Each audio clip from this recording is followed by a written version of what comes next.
Max Weber es uno de los pensadores más importantes de la historia contemporánea. Nos ha ayudado a entender a la sociedad en la que vivimos en la actualidad. Francisco Gil Villegas, profesor del Colegio de México, busca ahora hacernos entender a Max Weber. Lo está haciendo a través de una reedición de su clásico Economía y Sociedad y también a través de un volumen sobre la polémica en torno a la ética protestante y el espíritu del capitalismo.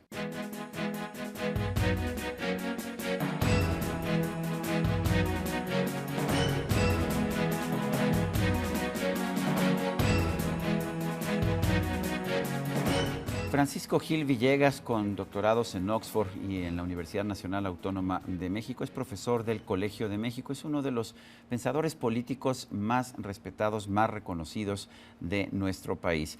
Él acaba de concluir un trabajo realmente titánico sobre la obra de Max Weber.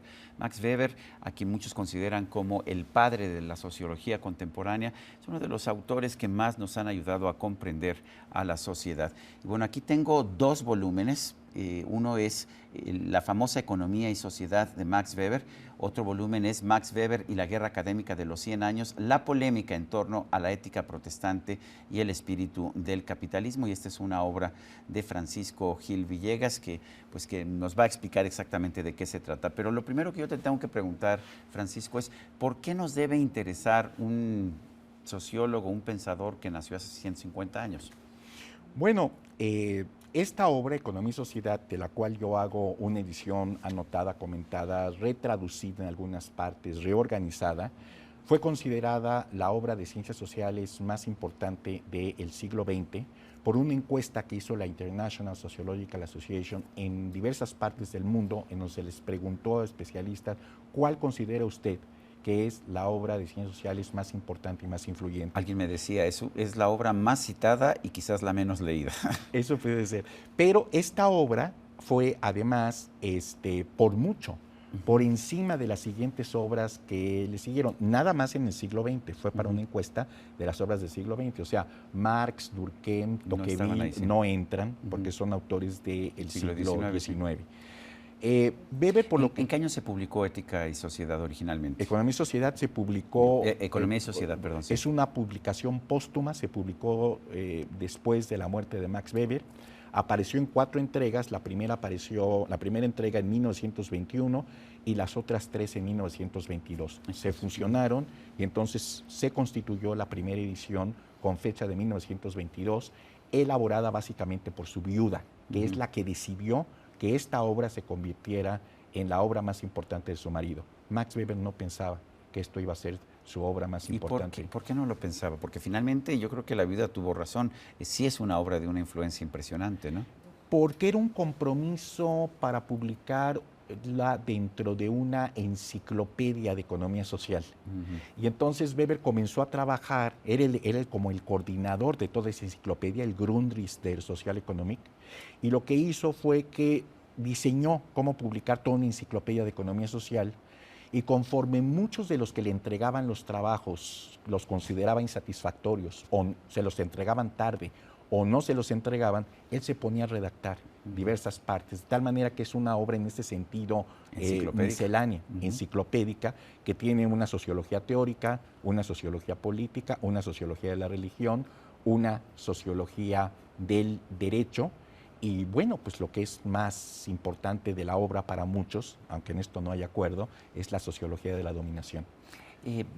¿Qué tanto se distingue esta versión de Economía y Sociedad de las que hemos tenido en el pasado accesibles en el idioma español?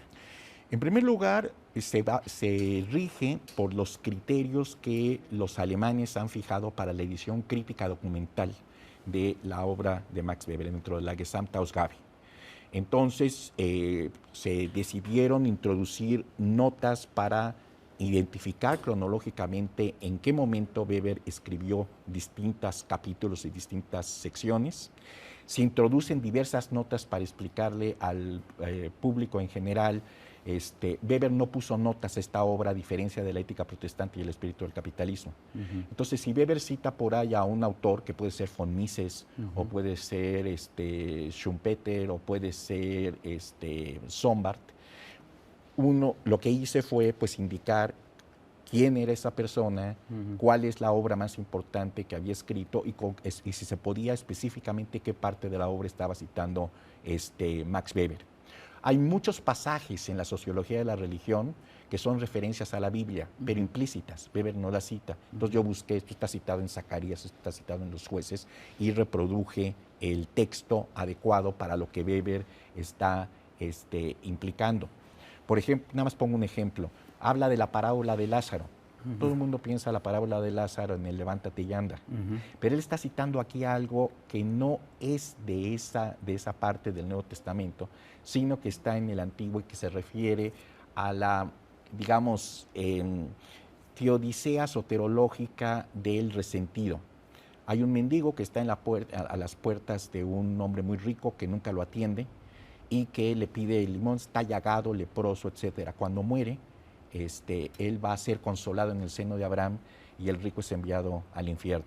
El pobre es Lázaro y entonces ahí es donde Weber dice, aquí se complementa la soterología del resentido, en donde va a haber una justicia en el mundo del más allá. Por lo tanto, si no sabemos cuál es la referencia bíblica, nos podemos perder, podemos malinterpretar.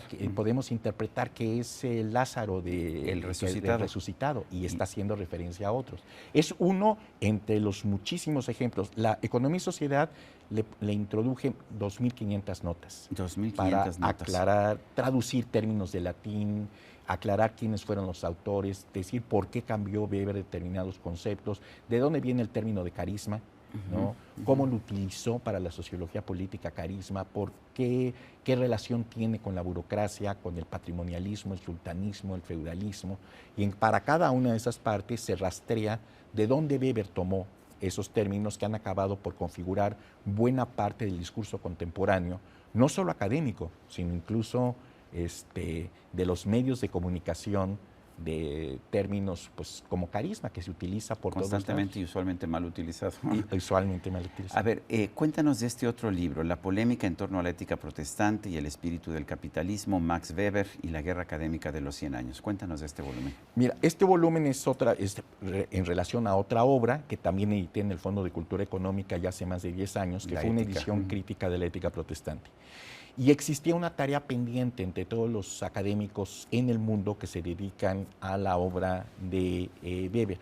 Consideraban que era imposible hacer una compilación, una síntesis de la polémica sobre la relación que puede tener una ética religiosa como el protestantismo con el desarrollo del capitalismo contemporáneo. Weber lo planteó en esa obra fue por lo general mal entendida, se interpretaba de manera simplista o se consideraba que estaba haciendo una apología del protestantismo. Que así lo he visto yo constantemente, o sea, lo que se decía es, quieres ser capitalista y rico, tienes que empezar siendo protestante porque hay una ética de trabajo que no existe en otras religiones. Y se refería particularmente a la católica, ¿no es así?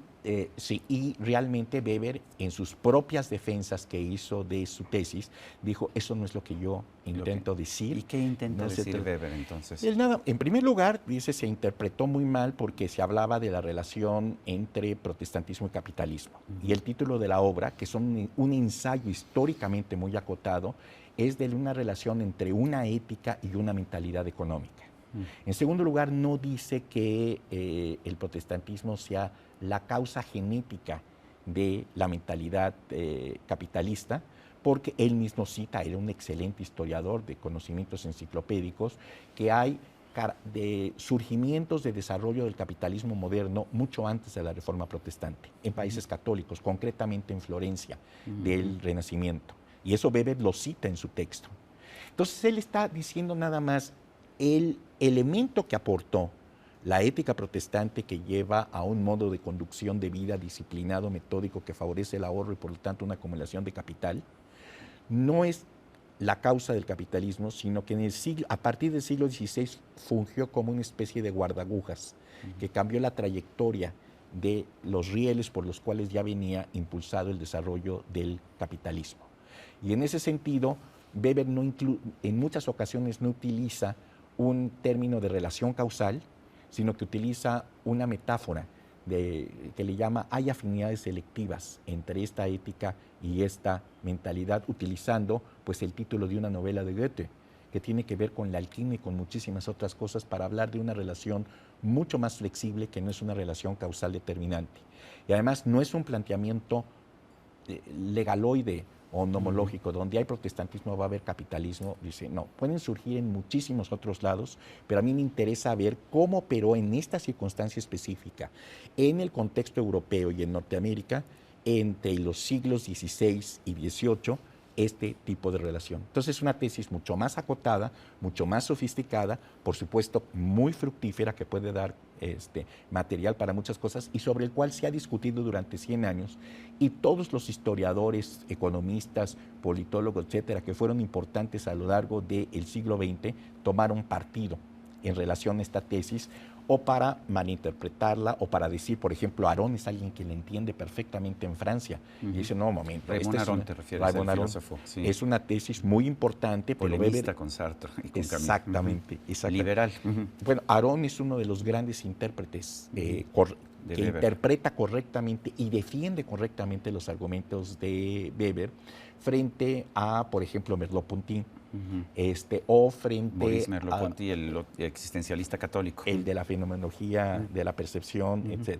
Pero pues lo mismo operan los grandes historiadores de la Escuela de los Anales en Francia, Brodel, ¿cómo se llama? Henri Pirenne, Jacques Le Goff, Lucien Febvre.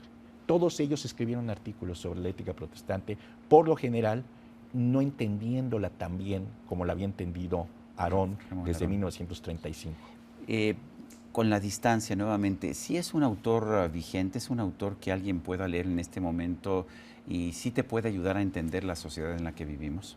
Pues mira, hay muchos términos que se utilizan cotidianamente en el discurso político y que son términos de origen weberiano. Por ejemplo, la distinción entre la ética de responsabilidad y la ética de convicción.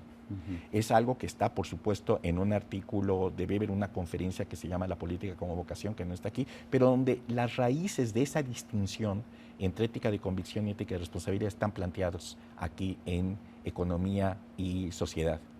La distinción entre legalidad y legitimidad. El primero que lo plantea es Max Weber. La legitimidad la define en términos sociológicos, la legalidad en términos jurídicos, en términos de normas. La legitimidad es siempre un conjunto de creencias sociales compartidas socialmente.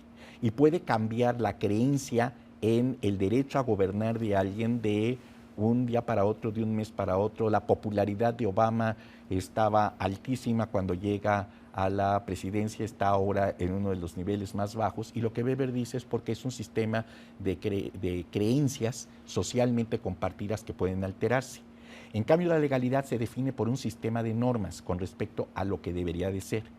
Pueden darse casos, por lo general, dice una legitimidad democrática, una legalidad democrática es legítima, pero pueden darse casos históricamente de sistemas legales, la República de Weimar, o la Cuarta República Francesa, antes de Gaulle, que eran legales, jurídicas, etcétera, pero no legítimas porque la mayor parte del electorado no creía en su justicia.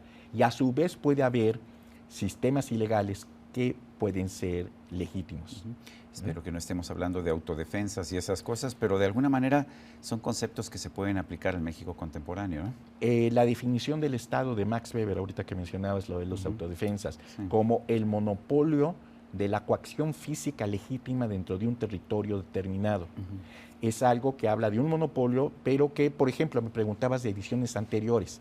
Había un error en la traducción que se había tenido de esta obra en 44 y 64, porque define el Estado de Weber como el monopolio legítimo de la coacción física. Y Weber no dice monopolio legítimo de la coacción física, dice el monopolio de la coacción física legítima dentro de un territorio determinado, que te cambia mucho. No es el monopolio legítimo, sino la coacción legítima.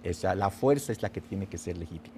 Pues yo quiero agradecerte, Francisco Gil Villegas, que nos hayas invitado a leer estos libros, Economía y Sociedad, de Max Weber, y Max Weber y la Guerra Académica de los 100 años, la polémica en torno a la ética protestante y el espíritu del capitalismo, las dos obras del Fondo de Cultura Económica. Gracias por estar con nosotros. Muchas gracias. Y a usted, amigo televidente, que hace posible este programa, se lo agradezco también. Esto es todo por hoy, pero no se lo olvide. Nos vemos la próxima.